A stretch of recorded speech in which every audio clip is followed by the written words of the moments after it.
So let's say we have A plus B plus C plus D, no?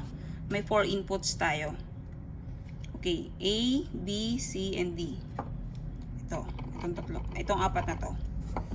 Okay, ito yung sa A natin, sa blue. So, ginag ko siya. So, mula dito, hanggang sa baba, magkakakulit yan. Red for pink, for second input. Red input, yellow.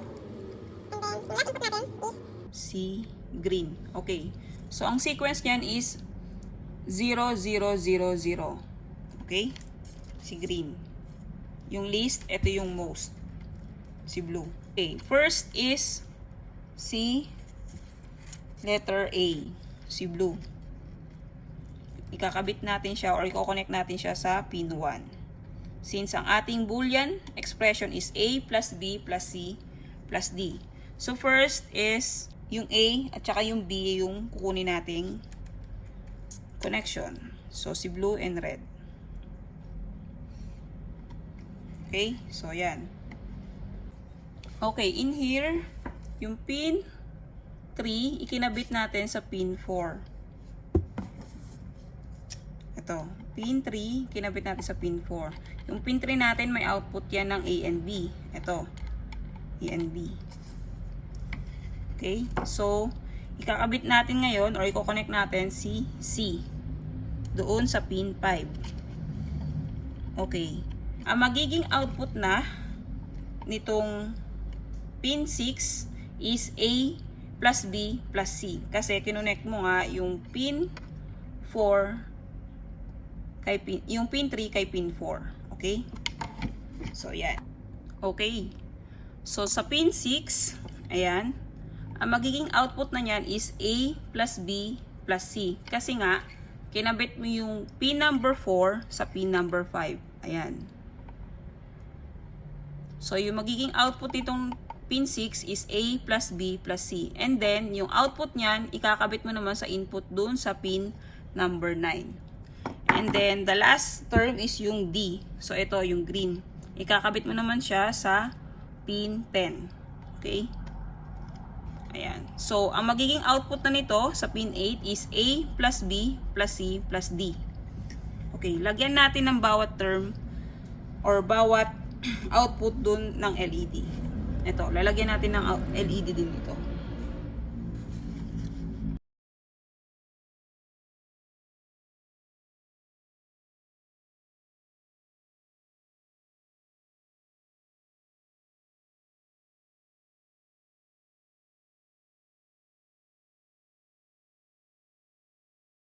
Okay, meron tayong output na A plus B, A plus BC, then A plus B plus C plus D. Okay? So, yun. So, kung mag-input tayo dito ng 0, 0, 0, 0, dapat hindi to ilaw na tatlo. Okay? So, let's try ng 0, 0, 0.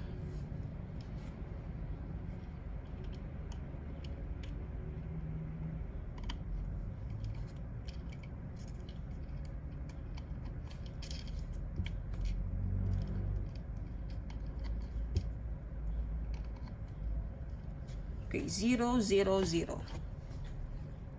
So, hindi siya iilaw. Okay, hindi umilaw yung tatlo.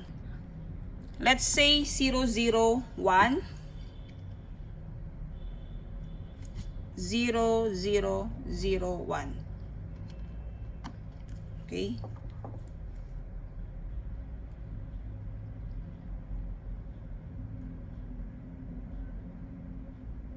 Okay, since may isang 1 kasi, which is yung A, naka-OR. Okay, so lahat yan ilaw.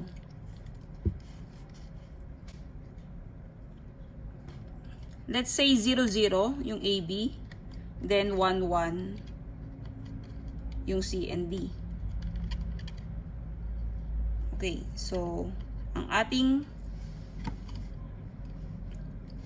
sequence dito is 0, 0, 1, 1. Okay, yung dalawa lang. Kasi ito, ang input nito is 0, 0. Okay, so yun lang yung umilaw. Let's say yung C. Lahat sila naka 0. A, B, and C. Sino lang yung iilaw?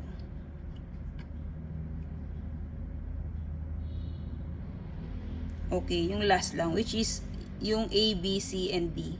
Kasi yung D natin is naka 1. Okay, let's say yung ating sequence is 0, 0, 1, 0. Sino lang yung iilaw?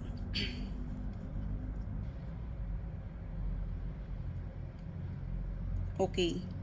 Since kasi ang output nito is A, B, C, and ito is A, B, C, D, since si C is naka 1, that means dito sa output sa pangalawa is mag-on siya or iilaw. And then last din yun sa last na term. Okay? So, yun. Let's have another example. A bar, B bar, plus C and D. Or A bar times B bar plus C times D. Okay? So, kailangan natin ng 7404 or NOT gate, 7408 for AND gate, and 7432 for OR gate.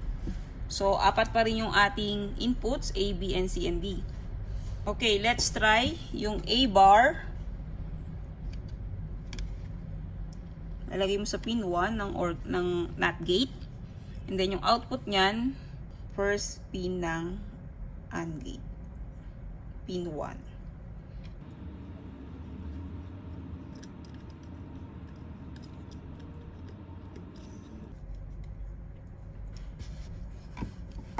And then yung yung B,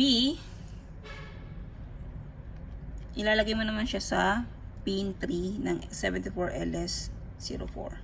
And then yung output niyan, ilalagay mo doon sa AND gate. From pin 4 ng S7404,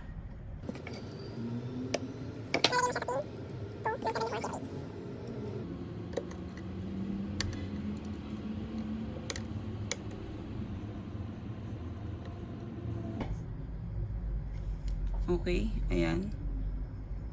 So, meron kang NOT gate na dalawang ginamit dito na inilagay mo dito.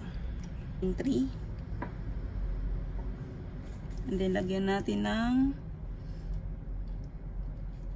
resistor.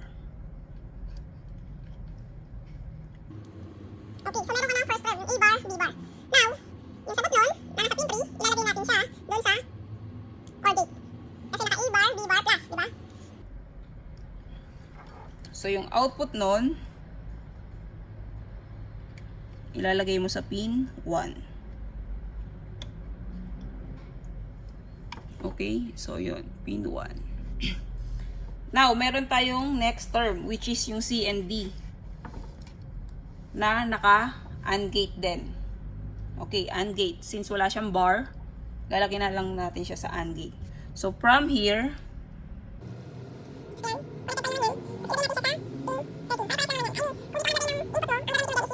408. So, since ang kinuha kong AND gate is yung nasa taas, so yung 13 and 12 yun yung magiging input ko, and then yung 11 yun yung magiging output. Ito. Okay, yung D, ilalagay ko siya dito. Sa pin 12. And then yung output, ilalagay ko siya kay 7432. So, ang magiging output na nito is A bar, B bar, plus CD. Doon natin ma-check kung iilaw siya or hindi. Based on sa truth table. Okay, ayan. So, dito sa unang output natin, ang output natin dyan is A bar, B bar. Okay? Dito naman, ang output nito is C, D. Then, dito, ang output nito is A bar, B bar, plus CD. Okay? So, let's try. 0, 0, 0, 0. Let's try.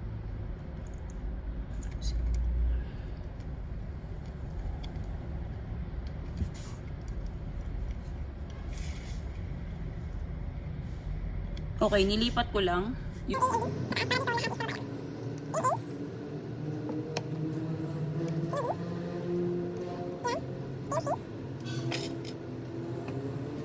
So, green na lang.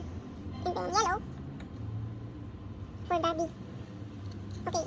So, yeah. So, first input natin is all 0.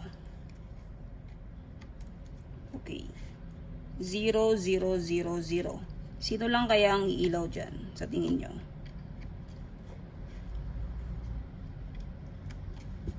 Ayan. 0, 0, 0. 0, 0, 0, 0. Okay, ayan. Nasa pin 3. Ayan, pin 3. Okay, so ayan. Dapat iilaw din yung last term natin, which is yung A bar, B bar plus CD. Okay? So, yun. Umilaw na silang parehas. Ito yung A bar, B bar, CD, which is ang input mo is 0, 0. And then ito, A bar, B bar plus CD. Okay, so sila lang yung dalawang umilaw. Okay, let's say 0, 0, 0, 1. Okay, si D yung ating naka 1. Okay, sino kayang ilaw? Parin tong ilaw. Ay, ito. Ayan. Okay. Next is try natin 0, 0, 1, 1. Okay? Okay, lahat sila umilaw na. Okay, 0, 0, since naka-invert sila, iilaw. Parehas naka 1 yung C and D. And then, of course, 1 plus 1 is 1 pa rin ang kanyang state, so iilaw. Again, ang output ito is A bar, B bar. Ito naman, C, D. Yan yung output niya. Ito naman, ang output ito is A bar, B bar plus C, D. Okay, so yun.